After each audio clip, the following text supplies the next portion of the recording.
hal-hal yang berkaitan dengan hukum-hukum zakat fitrah. Zakat fitrah pertama hanya wajib bagi orang yang menemukan terbenamnya matahari di akhir bulan Ramadan.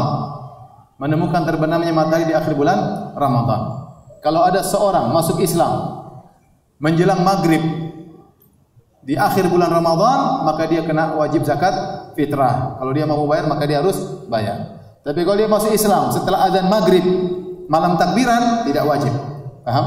Tidak wajib. Ada orang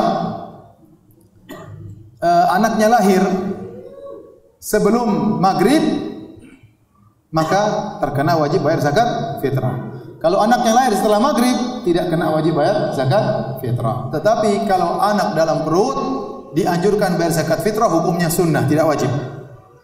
Tapi kalau dia lahir sebelum maghrib, jadi hukumnya apa? Wajib. Dia lahir setelah maghrib, malam takbiran, tidak wajib. Paham? Jadi dia berkaitan dengan orang yang menemukan malam atau terbenam matahari. Ada orang meninggal sebelum takbiran, sebelum azan maghrib, kena wajib zakat fitrah enggak? Enggak. Karena dia meninggal sebelum maghrib di hari terakhir. Tapi kalau dia meninggal salat isya di malam takbiran, dia sudah kena zakat fitrah. Maka orang walinya yang membayarkan zakat fitrahnya. Paham ini? Baik. Ini yang pertama.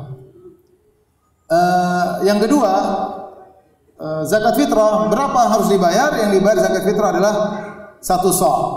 1 sa' dari kalau zaman dahulu min tamar, dari korma, dari zabib, dari kismis, kemudian dari syair, dari gandum, dari bur, dari gandum juga. Ya, intinya secara umum dapat ulama mengatakan 1 sa'. Ada sebagian ulama mengatakan kalau bur setengah sa', tapi yang secara umum 1 sa'. Nah, 1 sa' itu adalah ukuran volume, literan, bukan berat. Dan 1 sa' itu adalah 4 mud. 1 mud itu begini. Dengan ukuran tangan orang yang sedang, kalau dia mengambil korma yang kering, dia ambil ini 1 mud, 2 mud, 3 mud, 4 mud. 4 mud lah 1 sa'. Dahulu ada seorang ulama di kota Madinah, kalau dia bayar zakat, dia bayarnya begitu, enggak usah timbang-timbang.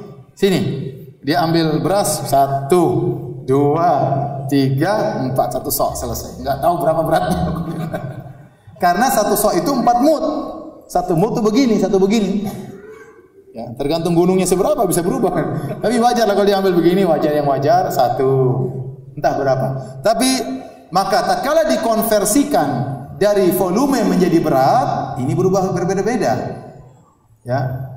Berat 4 beginian kismis, maksud saya anggur yang sudah kering, beda dengan 4 ginian beras, itu tidak? Beratnya beda-beda. Beda dengan 4 ginian korma, beda dengan 4 ginian gandum. Maka tatkala dikonversikan dari ukuran volume menjadi ukuran berat, ini timbullah khilaf di kalangan para ulama. Saya baca-baca tentang beras, maka mereka bedakan lagi. Kalau beras India berapa, beras ini berapa kilo, mereka detail. Beras Indonesia kecil-kecil berapa. Intinya kalau antum hati-hati bayar 3 kilo. Karena rentan ada 20, ada yang bilang 24, ada yang 2,8. Intinya lebih hati-hati, ada yang mengatakan 3. Udah ente bayar 3 kilo aja. Lebih aman. 3 kilo. Saya rasa di sini mungkin 2,5. Ada pendapat 2,5. 2,5, oke, tapi saya bilang lebih hati-hati, bayar berapa? 3 kilo. Karena itu konversi dari volume menuju ke berat. Terus zakat fitrah, apakah boleh dibayar dengan uang? Ijma ulama, bukan ijma, jumhur ulama mengatakan harus dengan beras, harus dengan makanan pokok. Kalau tidak dengan makanan pokok maka tidak sah. Pendapat Hanafiyah mengatakan boleh dengan duit. Pendapat tengah adalah pendapat Syekhul Islam Ibnu Taimiyah rahimahullah taala, boleh dengan duit kalau dalam kondisi hajat, sangat-sangat keperluan. Contoh, kita mau bayar beras, bayar zakat sampai semuanya punya beras. Dia enggak butuh beras, dia butuh misalnya Allah alam bisawab ya. Ini semua orang punya beras ya. Dia butuh lauk misalnya ya. Tidak butuh beras lagi ya. Allah alam bisawab, tapi lebih hati-hati, saya katakan lebih hati-hati adalah dengan beras, karena pendapat 3 madhab bahkan mereka mengatakan tidak sah kecuali dengan apa? Beras. Kecuali dengan beras. Contoh, kita nggak bisa bayar dengan beras. Contohnya ada suatu kepulauan atau suatu tempat kita kirim beras nggak bisa ke sana. Ya udah kita kirim duit aja. kirim duit, mungkin beli beras nggak sempat, ya udah bagi duit. Kalau memang dalam kondisi tertentu. Tapi hukum asal kita berusaha bayar apa? Beras. Nah, kalau ada orang, kita petugas amil zakat, ada yang bayarkan uang, kita bilang, ini uang saya mau belikan beras ya. Jadi kita tetap bagi apa? Beras. Lebih hati-hati, lebih afdal, dan sepakat kalau beras, semua sepakat sah. Kalau duit, jumhur mengatakan tidak sah, Hanafiyah mengatakan apa? Sah. Ya, lebih hati-hati beras, kecuali dalam kondisi terdesak baru kita bagikan dengan uang kalau memang kondisi terdesak dalam kondisi-kondisi tertentu. Kemudian kapan dibayarkan? Dibayarkan boleh sehari atau 2 hari atau 3 hari sebelum lebaran, boleh. Jadi kita boleh keluarkan zakat karena sekarang distribusi enggak mudah.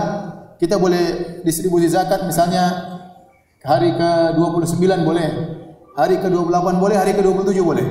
Terutama mungkin perlu, tapi kalau paling bagus yang menjelang lebaran. Kalau memang kita merasa mampu untuk membagikan di menjelang lebaran, itu yang terbaik. Bahkan yang terbaik adalah sebelum kita sholat Id.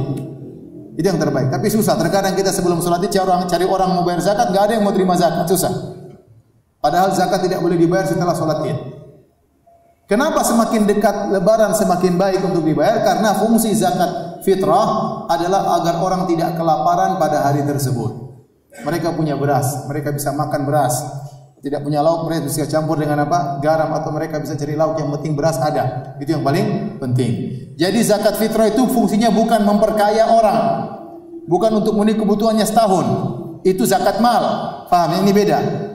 Makanya kata para ulama, zakat fitr hanya dibayar untuk 2 asnaf. Cuma miskin dan apa? Fakir. Ya, fakir miskin saja. Bukan untuk utang, enggak. Bukan orang berutang, enggak. Tapi untuk fakir dan miskin saja.